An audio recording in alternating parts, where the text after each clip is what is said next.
Hello guys, and welcome to my Bow 2H Stamina Nightblade build. This is one incredibly strong Stamblade build. It has a whopping 2.16 times critical damage multiplier. So in order for someone to negate your crit damage, they'd have to wear like 7k plus impen. This build has awesome sustain. It has over 4k health regen. It can fight forever. Yeah, this build is an absolute monster, guys. I've been loving playing it. And this is maybe the strongest Stamina Nightblade build I've ever played. Dare I say that? I've really had some awesome fights on this thing. I mean, not only does it have all these offensive and defensive stats, but it's fast too. We've got the Steed and Minor Expedition. Yeah, I just don't even know what to say. Stamblade looking so fine this patch, guys. If you guys like this video, remember to hit that like button. If you're new, hit that subscribe button. And if you guys want to submit community content, be it for a top 5 PvP commentary or for a build video, you guys can send it to KristoferESO@hotmail.com. Without further ado, guys, let's take a look at the build. Alright guys, so let's take a look at the build. So, to begin, we are a Khajiit on this build. Now, Khajiit is the best in slot race for this particular Stamina Nightblade build. Khajiit is BIS. Wood Elf is going to be your next best option, followed by Orc, and then any of the other Stam races. Redguard, Nord are kind of equal. But Khajiit is definitely the best race for this build, and there's a few reasons for it. Number one, we stack health recovery on this build. Khajiit's going to get 20% health recovery. Number two, we stack stam recovery. Khajiit gets 10% stam recovery. Number three, Khajiit gets bonus to their weapon crit chance. So it gives us a whopping 72% unbuffed weapon critical. We're missing just a little bit more. We go up to about 76. And then finally, Khajiit gets a 10% bonus damage from stealth. And that's shared with Wood Elf as well. So that's why Khajiit and Wood Elf are going to be your best racial options for this build. That stealth damage bonus, and then of course that crit chance, and those regens are very important. So let's take a look at the stat page on this spec. So taking a look at our max stat here, yeah, not that crazy, hey? We've got just about 12k magicka on our front bar, a little over 12k on the back, and then we've got 27k stam and 19k hit points. So we don't actually have a massive amount of stat on this build, and that's how she goes. This is a very high critical damage, crit focus build, so we don't need a lot of stat here. It would help because it affects our base multiplier, but the reason that this is so low is because we invested into crit damage as opposed to more max stat. Now, our recoveries on this spec are pretty decent. We're going to buff up with the tripod here. So you can see the buffed recoveries. We've got almost 1,400 magicka. On our bow bar, we've got 2,200. We're going to use our relentless focus. 2,100 stamina recovery, and then our health recovery is coming in at just about 1,700, and we are using the Troll King. So this puts us well over 4k health recovery on this build. We sit around 4.2k health recovery with the Troll King up. So yeah, our sustain on this build is really good. We have great stam sustain. I think 2k is awesome, especially because we're going to be using a lot of mag skills. Our mag sustain is 1,400, which is great. On top of it, we're also going to be running siphoning attacks for extra mag sustain, and that's because we're going to be having a pretty heavy mag kit on this build. But there you go. It's going to give us a ton of staying power on this build. And then finally, that health recovery coming in at 4,000 on a medium armor build. This is incredibly valuable for a dodgy Nightblade. It pretty much means that if you don't get smacked and bursted really hard, you'll be able to recover and come back from it with that massive amount of health recovery. Now, taking a look at our weapon damage on this build, yet again, you guys, we're going to feel underwhelmed. We got 3,284 weapon damage. We, of course, are running an infused Berserker bow, so that will bring us up to just under 4,000 weapon damage with 27k stam. Yeah, we don't have the highest base offensive stats, but then we take a peek at that weapon critical, and you guys see why this build starts to become kind of deadly here. Our weapon crits coming in at 72%. Really nice. And this, of course, will go up while we're in combat with that minor crit damage buff, bringing us up to 76%. Our physical and spell resists are not the best, but they're not too shabby. We've got just under 20k physical spell and then 2,150 crit resist.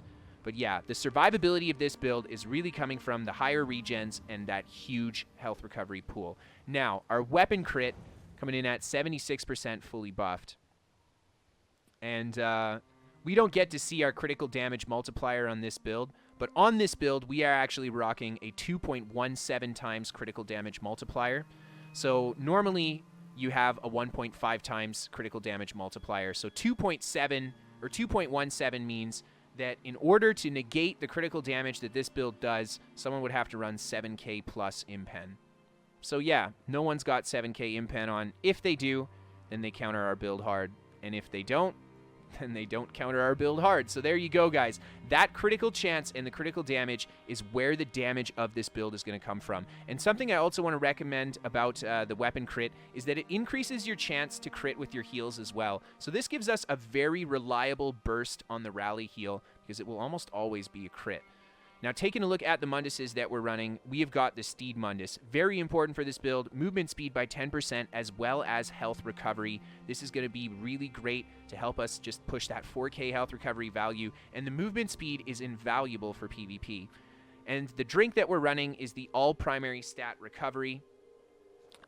This is definitely the drink you want to go for on this build, simply because it's going to give you all your regens, magicka, health, and stamina. You can, of course, go for the Orzorga's Smoke Bear Haunch here. You'll give up some regen, but you'll have a bit more max HP, giving you a little bit more of a burst cushion. However, you won't be able to fight kind of as long because your sustain will be a little lower. So that's the trade-off there.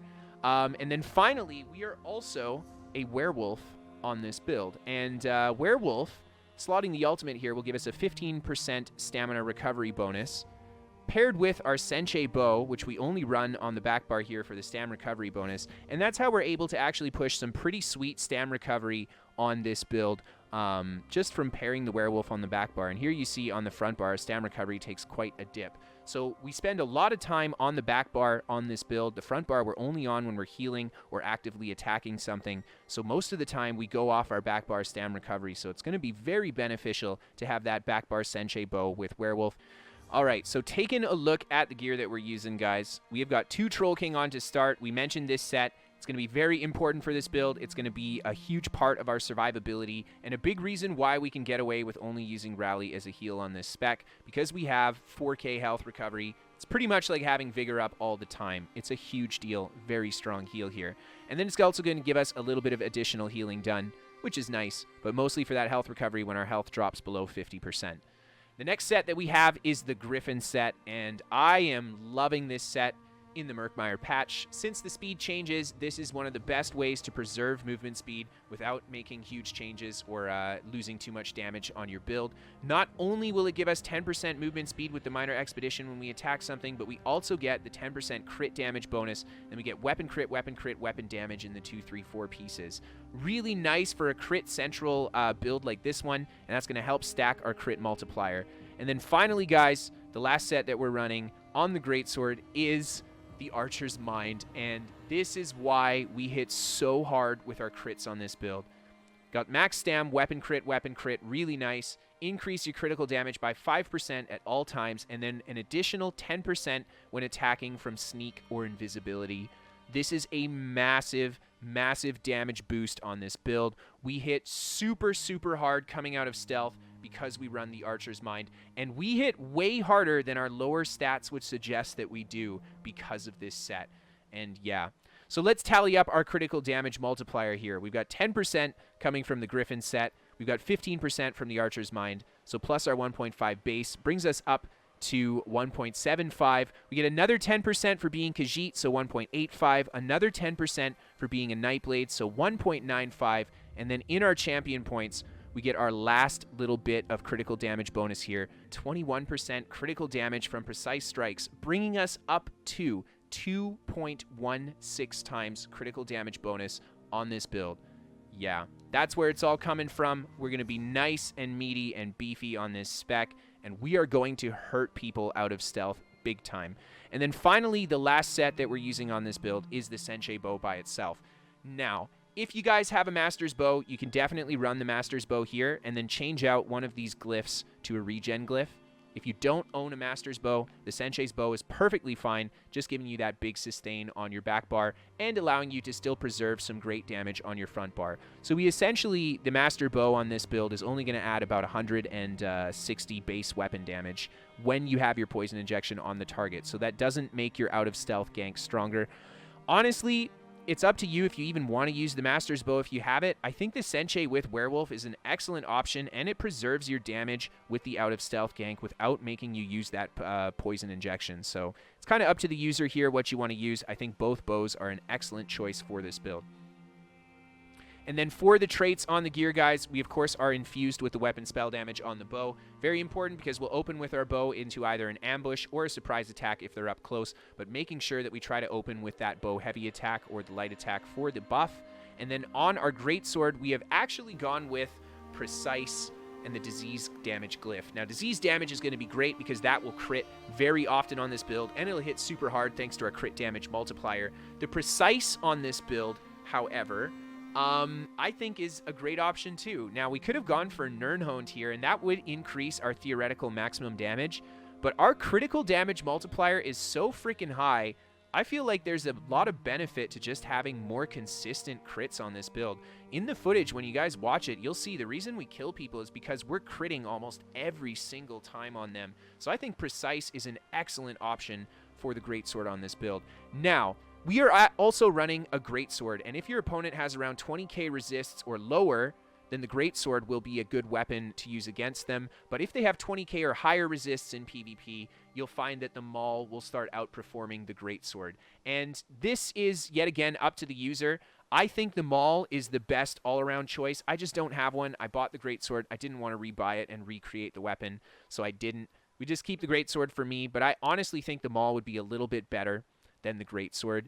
The Greatsword is going to help you kill a squishier target a little bit better, whereas the Maul will help you kill those tanky players. That being said, though, this build hits so hard, you know, even the tanky players with the Greatsword, they'll feel it, man. Taking a look at the jewelry that we're running, we have got full Robust with weapon damage. I would recommend keeping the Robust here. We have 27k max stam, even less if we were in no CP. So I think the Robust is a must-have to give us that critical stamina bulk that we're kind of missing.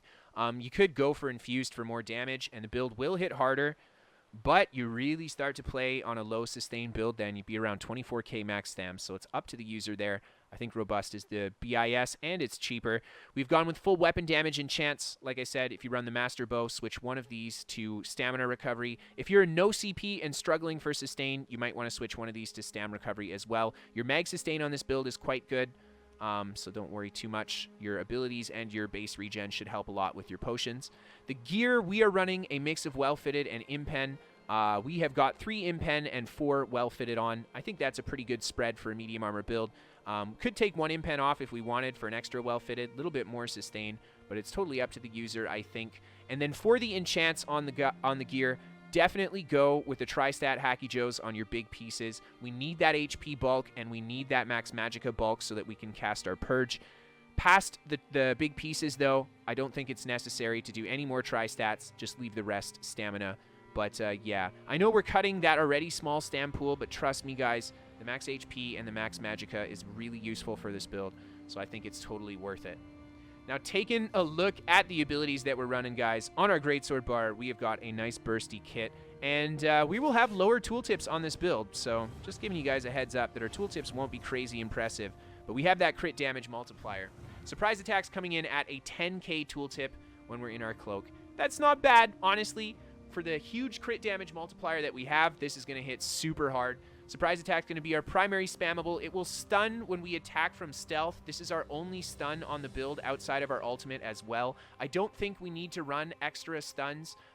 This is a very kitey build. The fear is nice, but we don't really have room for it. So this and our ult should give us all the stuns we need to burst down the single targets. And then finally, we also get that physical damage, or the physical armor debuff from surprise attack.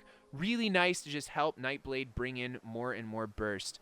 The next skill that we have is Ambush. This is going to be your primary gap closer. It pairs really great on a Nightblade with the bow heavy attack because it does not pull you out of stealth when you use the ambush. So you can use your bow heavy attack into the ambush, and they'll land at the same time, and you'll be on top of your target. So it's a really nice combo attack. And then, of course, because it's a teleport gap closer, you can actually use it when you're immobilized, which is something that other gap closers don't let you do. Ambush, of course, will give you Empower to your next light attack, which is great because you always want to chain after your ambush a light attack into skill of choice for that big damage combo on this build. And then, of course, this will also briefly snare a target when we use it. Now, the next ability that we have is Expert Hunter, and this is here actually to give us the full buff coverage that we need on this build. I've said this in some other build videos, and I'll say it again. Due to the power creep in this game, just because stats are getting a little bit higher every patch, things that give you buffs are becoming more and more valuable, be it in your sets or on your bar. They essentially are becoming more valuable because they're giving you more value than they used to because they're buffing up your higher stats than they used to be in previous patches. So I think things like Expert Hunter are really viable to run, especially because this is going to give us a little bit of weapon damage too. And the combination of Expert Hunter with our Griffin set helps us cover both the minor force buff as well as the minor crit damage buff, and then we get brutality from our rally. And essentially the important thing about this is that it allows us to use tripods on this build to return all resources instead of having to use a potion to give us the buff management that we want. And that is a huge deal because it's going to give us that mag sustain that we really need in order to cast back-to-back purges and stuff like that on the Nightblade. So I really like the combination of the Griffin set with Expert Hunter. This, of course, is also going to be a Stealth Detect, which is really nice. The Stealth Detect portion of it makes it really great against fighting other Nightblades, and I don't believe I've morphed this ability. No, I haven't. Definitely take the one that makes your Fighter's Guild's skills cheaper. That way, if you're trying to pull a Nightblade out of stealth and you're spamming this, it doesn't cost you as much. But there you go. Evil Hunter is the way to go. The next ability that we have is Rally. This is going to be our primary heal for the build, as well as our primary burst heal. Now, on 76% crit, Rally's going to heal us for a lot. Our base heal on Rally is coming in at just under 1100 health every 2 seconds. And then that burst heal is going to be nice once it gets fully buffed up as well, and it just takes some time here. But Rally is going to be great for that heal over time because it will not only proc your Troll King, but at 76% crit rate, your Rally will almost always be critting, giving you quite strong heals in PvP. Yeah, having a high crit rate is really good for your healing power, essentially. And then that burst heal on Rally is going to be so strong with the high crit rate because it's going to allow us to get a really reliable, strong burst heal because it will crit very often. So that's going to be really important for giving us that kind of bursty heal when we need it. Outside of that, we don't need any other healing power on this spec. 4k health regen plus the high crit rate on Rally, we are totally set. We really don't need more. The next ability we have is Relentless Focus. This is going to be minor endurance for the stam recovery, minor berserk for the damage buff, and then finally we get that spectral bow to shoot that big beefy disease bow. Now they did change the projectile speed on this bow in the Murkmire patch, so it's a little bit slower. I don't really mind it because it allows you to chain the bow into another ability, essentially allowing a bigger damage stack than you used to get before, but you can't be as ninja-y with the bow as you used to, so that's kind of the downside. However, it's still going to hit super hard, and we do have a nice tooltip on it here. And I think the biggest bow crit I got so far on the build was 19k on a player with this build. So not so shabby, I think. And then finally, guys, our ultimate is in cap. Fantastic ultimate. It is going to deal a massive amount of damage. It is going to defile your opponent, making it harder for them to heal themselves and reducing their health recovery. Very important on the Nightblade, I think, to help you close in for that kill. Now, that being said, this is a very burst-oriented spec, so for the most part, most people get killed before they can actually respond. That being said, if they can respond, the defile is really nice. And then also, if you're above 120 ultimate, it also stuns your opponent. So it has the base cost of 70, but once you build the ult up, you can get the stun with it as well, which is really nice to help you guarantee you seal the deal on a kill, getting that big damage with the stun. Yeah, fantastic ult for this build. This is going to be the only ult that we use is in cap. Now, taking a look at our bow bar, the first ability we have is Poison Injection. A great attrition fighting ability. We will use this against anything that we want to dot up to make sure we can burst later. And of course, if we're running the Master Bow, this is going to be very important to dot people up when you run the Master Bow with it. The damage over time portion of this ability will deal increased damage as their health begins to drop, and that's essentially what makes it so great for a burst build, is you get that big beefy poison injection tick when they do a dodge roll, and you actually bring them down. The next ability that we have is Efficient Purge, and yep, I've said it millions of times, and I'll keep saying it. Purge is so good on a Nightblade. It is pretty much here for the simple reason that it will save us from the things that Cloak will not save us from. And yeah, there's a few big reasons that Purge is really effective for this build. Number one, we have great mag sustain. We can actually use it effectively back to back. We don't have to worry too much. Number two, the siphoning attack skill will actually give us a bigger magicka pool than we have on our bar, or that our bar suggests. And the reason that I say this is because it'll restore up to 4,000 magicka when the effect ends. So essentially what happens is if we have our siphoning buff up and we're waiting long enough with it, what we can do is cast a Purge, and then we could cast Siphoning, and it'll bring our magicka back up, and there you see we're actually able to cast extra Purges on the end there thanks to the Siphoning ability. So that's going to help play into our Purge sustain as well, giving us a bigger mag pool to help cast back-to-back Purges when we maybe can't.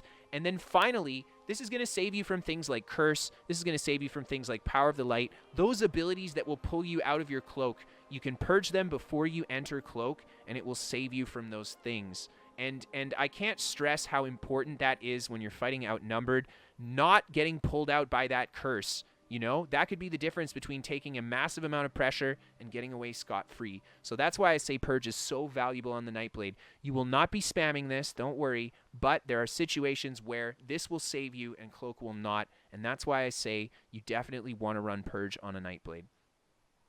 The next ability we have is Siphoning Attacks. This is going to be here, of course, for that sustain, pairing really nicely with our Purge, Cloak, and our Shade, just giving us better mag sustain in general. The reason I went for the mag sustain here is because we spend a lot of time in Cloak. We get a huge bonus attack from Stealth, so we want to make sure we can spend a lot of time in Cloak. And yeah, it's expensive, so this will help us continue to do that. It'll also give us a little bit of healing power on our light and heavy attacks. With our very high crit rate, it becomes a little lot of healing power on our light and heavy attacks, giving us quite a bit of durability in an upfront brawl as well. And then it restores magicka with the light attacks too. So yeah, pretty great ability, I think, for the Nightblade sustain and healing-wise. And then we have Shadow Image, and this is going to be your juke move pretty much. You throw the Shade down, you move away from it, and then you can teleport back to it anytime afterwards. You don't need a target or anything, you can just drop the Shade. But if you move too far away, you can't teleport back to it, so you have to stay within the range of the Shade. And yeah, this is going to make playing a Nightblade really great in PvP. Shade mixed with Purge and Cloak gives us an incredibly strong evasive kit on the Nightblade, making us very, very hard to effectively lock and pin down. Unless we just get surrounded, we're very, very hard to lock and pin down on this build, and that's why it's called the Swift Blade, because that's what you guys wanted, right? A build that's hard to lock and pin down. The Shade, of course, will also apply Minor Maim to the target, which is really nice. Reduce the damage they deal, so in a one-on-one situation, this will be very beneficial to keep the Shade up as well. And then finally, guys, we have got Shadowy Disguise. This is going to be access to our Stealth. Very important for this build because we get so much bonus damage from Stealth. And it ensures that our first attack out of Stealth will always be a critical hit. So this is not actually super important because our crit rate's so high, the guaranteed critical hit, but it is nice because it will guarantee that our damage is a little bit better. And if we have 4 attack splats coming out of Stealth, and our crit rate is 75%, and one of them is guaranteed, well, our crit rate essentially goes up by a few percent to more like 78 or 80%, which is really nice. So it's guaranteeing that we're going to be hitting very hard from Stealth. Yeah. Really great. Got to have that Stealth. And then finally, guys, we have the Werewolf Transformation Ultimate. I haven't morphed this because I haven't leveled my wolf. I did actually level up the ultimate, though, but I haven't morphed it. It doesn't really matter what morph you take here. The only reason that we have this ultimate slotted is simply because we want the passive stamina recovery. Now, we actually don't take any negative effects from being a werewolf while we're in non-wolf form, and we just get that bonus stam recovery. Paired with the Senshei Bow, it'll give us better sustain on the bow bar, allowing us to do these nice, long, drawn-out fights that this build is capable of. And then finally, guys, let's take a peek at those champion points. We are going to start in the tower tree here. We got 16 Warlord, 9 in Sprinter, and 5 in Bashing Focus. We got to break free, we got to sprint, and we got to bash. We don't have a lot of points here because I focused very heavily on my regen tree, the lover tree. And you guys probably thought I would focus a lot on this tree. Of course I would. We have such a huge regen build. We're going to put a lot of points in here. 56 Mooncalf, 56 Healthy, 49 Arcanist. Yep. Focus on Mooncalf, Healthy. Those are our primary regens. If anything, focus on Healthy the most. And then Arcanist coming in last. Sorry, Arcanist at 49. The important passive we get here is that movement speed bonus, 2% bonus movement speed, and that 10% additional health and magicka recovery while sprinting. The 10% value becomes really valuable when we sprint because our health recovery is so high, and it'll just push it even higher. Really nice. While sprinting, we go over 4.5k health recovery. Really, really nice. And then in the shadow tree, guys, we've got 51 tumbling and 28 in shadow ward. Big focus, of course, on tumbling because we are going to be rolling a lot in medium armor, but we did put some points in shadow ward because blocking is yet again very important for PvP combat in general. In the Apprentice tree, we have got nothing. In the Atronach tree, we've got the very standard burst, 81 Master at Arm, 39 Physical Weapon Expert. We have nothing but direct damage, so this is really great. Physical Weapon Expert for our bow and two-handed light and heavy attacks. Tactician for that roll dodge. When we roll dodge, we set an opponent off balance. This is going to be really great on the Nightblade. It allows us to stun people at a distance with a roll dodge into a bow, partial charged or fully charged heavy attack. This is very, very important, I think, especially for CP PvP. I've gotten some really nice cheeky stuns with it myself, so I really like it. And then in the Ritual tree, guys, we have stacked the Precise Strikes. 21% Precise Strikes, 61 points in here. Focus here, of course, because we have such a high crit rate. Our damage is based on our crits pretty much, so this is where we're going to dump most of our points. 49 Mighty, followed by 40 in Piercing. So we actually have quite a bit of penetration with the Piercing and the Surprise Attack. Almost, actually almost 9k penetration, 8.5k or so penetration, so not so bad. And then that massive crit rate and that 2.16% times crit damage. Yeah. The important passives we get here are going to be Exploiter, 10% bonus damage against an off-balance enemy. Stunning from stealth with surprise attack will set off balance, and the roll dodge will set your opponent off balance. So this is very important on the Nightblade that we get this passive for that 10% damage bonus. And then the Last Stand passive is also really nice. Fall below 20% health, we get 3 ultimate every 1.5 seconds. If you don't get bursted down, chances are your health's going to shoot right back up on this build, so you'll get good use out of this passive too. And then Perfect Strike for 9% weapon crit. Gotta have it, man. Gotta have it on our crit build. Taking a look at our red tree, we've got 61 Ironclad, 63 Resistant, and 33 Spell Shield, 35 Medium Armor Focus. Huge stack in the Steed here. Ironclad to reduce the incoming direct damage we take. Resistant to increase our critical resistance. Both very important to reduce all incoming damage pretty much in PvP. Crits hurt, and direct damage is majority of burst. And then the Spell Shield and Medium Armor Focus just to give us a little bit of bulk to our resistances here, allowing us to push almost 20k physical spell resist buffed on this spec. And then in the Lady Tree, we've got 27 Hardy, 27 Elemental, and 13 in Thick Skinned. Got to reduce our incoming physical and magical damage that we take. Not very many in Thick Skin because we have Purge and Cloak. However, we still will get hit by dots, so we just put a few points there. And then a measly 11 in Quick Recovery. We actually didn't invest a lot in healing in this build because we invested a lot into crit, and our high crit chance makes our healing very good already. So we could invest into bonus healing, I guess, but our HP regen as well. I mean, we just don't get as big a benefit from it as we could, so we didn't put too many in Quick Recovery there. Instead, we just favored these nice, bulky defensive stats.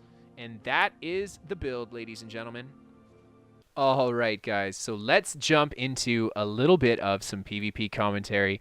So to begin, we open up with the bow heavy attack into the surprise attack, light attack into the ultimate, and bring this guy down. Nice big crits. And we're just going to make sure we reset our buffs here, set our shade down. This guy's going for the res. We're going to jump on top, give him the bash, put a little bit of damage. He's very, very tanky. Oh my gosh, so we just do a quick little peel out here. Find another target on this side here. Going to quickly ambush into him.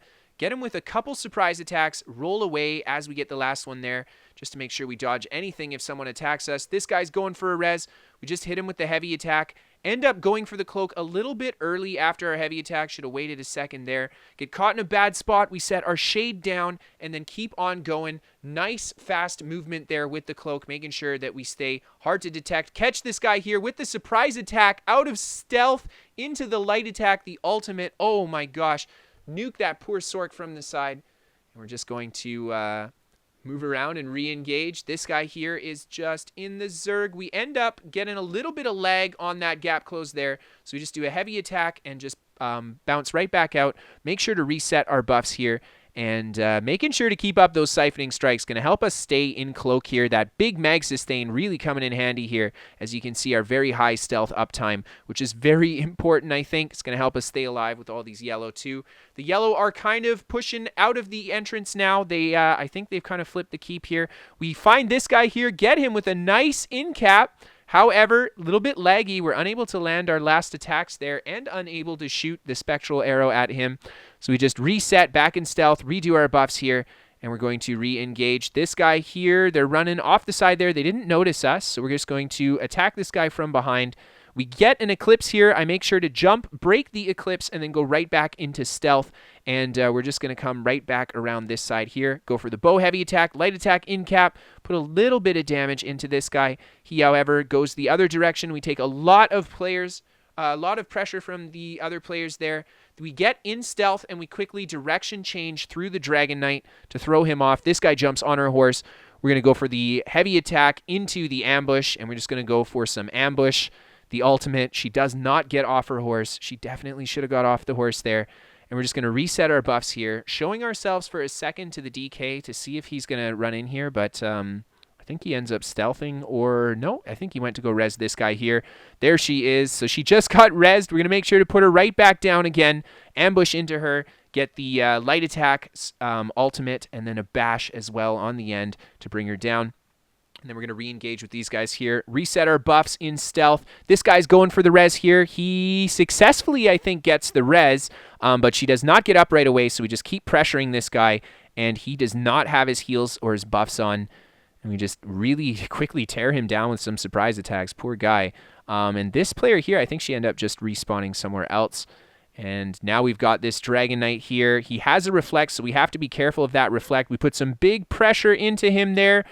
Couple surprise attacks to bring him down. Another player jumps on us here. We make sure to counter to him right away. We dodge his surprise attack, make sure to stay in our cloak.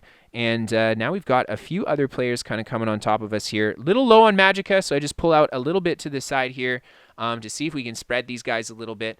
They're throwing down a lot of AoE fields and stuff there. We got that Sork spamming the good stuff.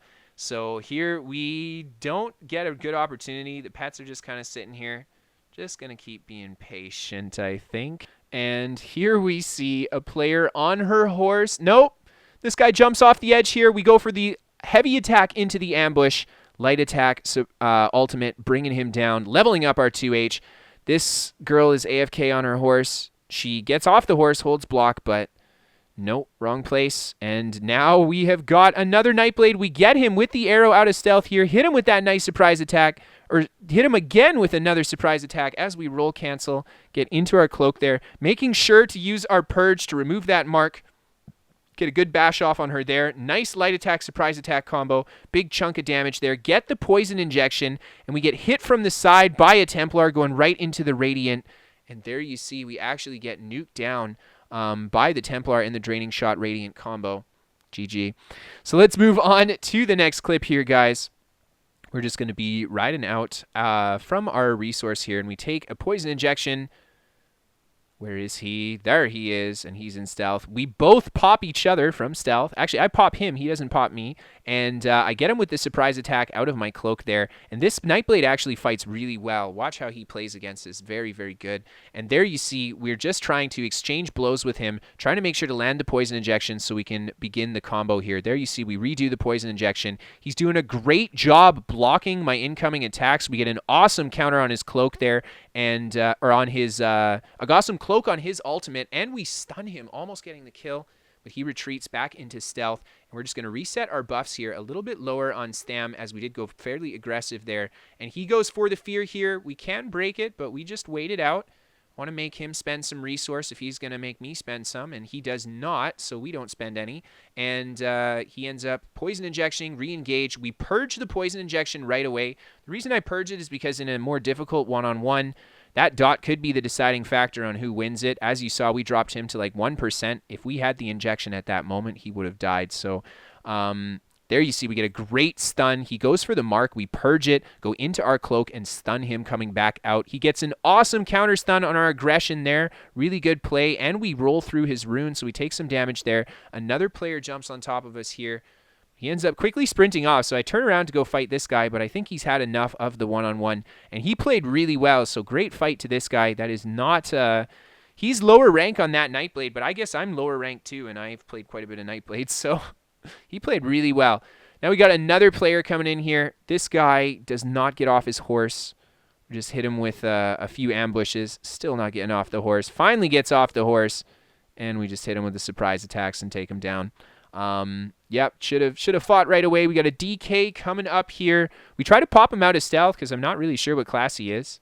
Oh, no, it's a Nightblade, sorry. We try to pop him, but no luck, and here comes the Dragon Knight riding up on his fiery steed, and we throw some arrows into him. He gets off the horse right away and goes into the wings, which is a great call. It'll prevent us from re-landing poison injections, and our particular build, it will prevent us from landing the heavy attack off our bow from stealth, which is part of our combo, so that's good too. The DK put a lot of dot pressure on us here, and here you get to really see my health regen doing work. I mean, the DK's putting a lot of pressure, but look at our HP, man. He can't do a lot of damage to it. We're very low on resource here. Do a nice shade teleport away, and the DK is just throwing abilities down. We get our potion right back up, and look how fast our resource shoot back up after that potion. And we just keep doing a bit of kiting here, rolling back, trying to get this guy to do a bit of sprinting. Dragon Knights are not designed to sprint a lot. We get an awesome off-balance bow-heavy stun at a distance there. Excellent, excellent stun there as his wings come down. And here we see another... Man, that was great timing. As his CC immunity comes down, not only do we stun him, but we start the stun with a fully charged heavy attack, so we get the bonus damage on our in-cap off the greatsword there as well. Huge combo to bring that guy down. And now we find this Stamsork here. He notices something's amiss and holds block, deflecting our initial attack, which is a great call. He takes a nasty stun there, and we end up putting a bit of pressure into him, but he's pretty tanky, and he backs up into the fellow players, getting some healing here. And we, on the Nightblade, of course, we have huge stealth uptime, so we don't really need to use a ton of terrain. We can fight these guys out here, and we're just going to try to re-engage, get an awesome amount of damage on that player there, dropping her to like 1%. Oh my gosh. Finish her off with the heavy attack poison injection from Cloak there. We get attacked by this Templar out of stealth. He hits us. We hit him out of stealth with our heavy attack surprise attack. Massive combo, and then just finish him off with a little poke there. This guy here goes into Cloak. We're just going to cloak up to make sure he can't see it coming. We get the heavy attack into the ambush, light attack, surprise attack. We hit him with a huge combo, and he still survives it. We go for the stealth attack to try to pull him out. The players attack us. We cloak and go around the rock to kind of give us some time there. And here we see we get him with another surprise attack to bring him down, and then the final surprise attack roll. And then we've got this last Sork here. We hit him with a huge heavy attack after rolling his attack. So our initial arrow actually stunned him, and then we dropped the full combo on him while he's stunned, taking massive damage there. And just a little bit of skipping here to the next bit of the fight. So here we go. We have got this Templar is back again. We hit him with some nice damage out of Cloak here. And yeah, poor guy. We had another friendly Nightblade here as well, helping us put some pressure into this poor guy. We get popped by the mark, and they're throwing the stealth detects down on us as well. So we make sure to purge that mark. We only purge once because it will remove the stealth detect portion first, and this guy was remarking us there, so that's why we went for that purge. It'll remove the stealth detect portion, and even though we have the armor debuff on us, he will not be able to see us, and then we could re-enter stealth there. So really great counter anti-stealth by having that purge. This guy here, unfortunately, we catch him with a really nice gank combo, and we bring him down. This player here is coming. He's looking for us. Pulls us out with his AoE that he's spamming, which is fine. He goes for the mark here, And we're actually going to purge and hold the block for the meteor here. We're not going to jump back into stealth quite yet. But he does not remark us before we re-enter stealth, so we are okay. Hit him with the full heavy into the light attack in cap. Massive combo to bring that guy down, and we managed to finish him off there. And yeah, this last guy here comes to put some pressure on us. Goes for the pottle, and goes for the javelin there. We roll his javelin, set our shade down to re-engage, and he ends up running off. So on to the next fight for this video, guys. All right, so this last fight here, guys, is going to be a look at some of the kite game. The other fights were a little bit more 1vx and kill oriented, but in this clip we're going to be looking at the kite game of this build. So we're going to open on this player here. We get huge damage into him. He does a great roll saving himself at the avoiding the last bit of our combo here. Here's another player. We go for the bow heavy attack and we go right back into stealth. The bow heavy attack like that into stealth, it'll only reveal us for a moment and we can move quickly somewhere else so we don't get popped out. And on top of it, it gives us that speed movement bonus. There you see we get a massive gank off on an unsuspecting player there. Absolutely perfect. That's what we wanted to do.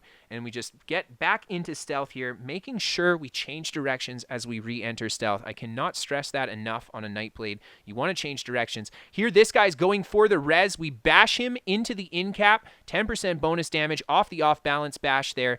And we managed to not only stop the res, but bring another player down on top of it. And now we've got a lot of players converging on us. We go for the purge there, and as soon as I try to go for the cloak again, they end up remarking us. So we're just going to do a bit of a sprint to peel some distance here, and then we can safely get rid of this mark here and go right back into stealth. Now, I know that mark does have the reduced time on it, but still, guys, I think it is worth it to be able to enter stealth when they think you won't be able to.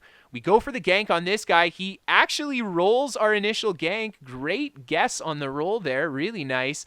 And we take a lot of pressure from the other players. We teleport back to the shade that we had set.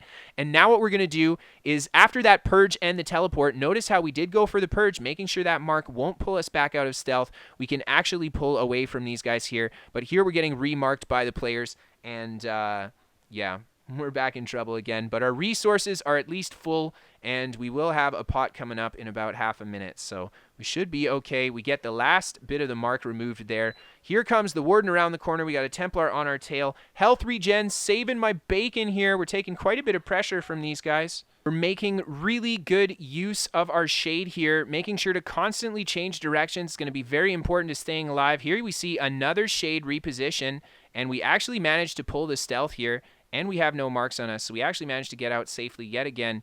And you guys know me. I am not satisfied with that. We're going to go for a re-engage here. Anyhow, guys, I hope that you enjoyed this build video. If you did, feel free to hit that like button. And if you guys are new here, hit that subscribe button and stick around. We've got more builds coming, and we feature community content as well as top 5 community content, PvP clips and builds, everything.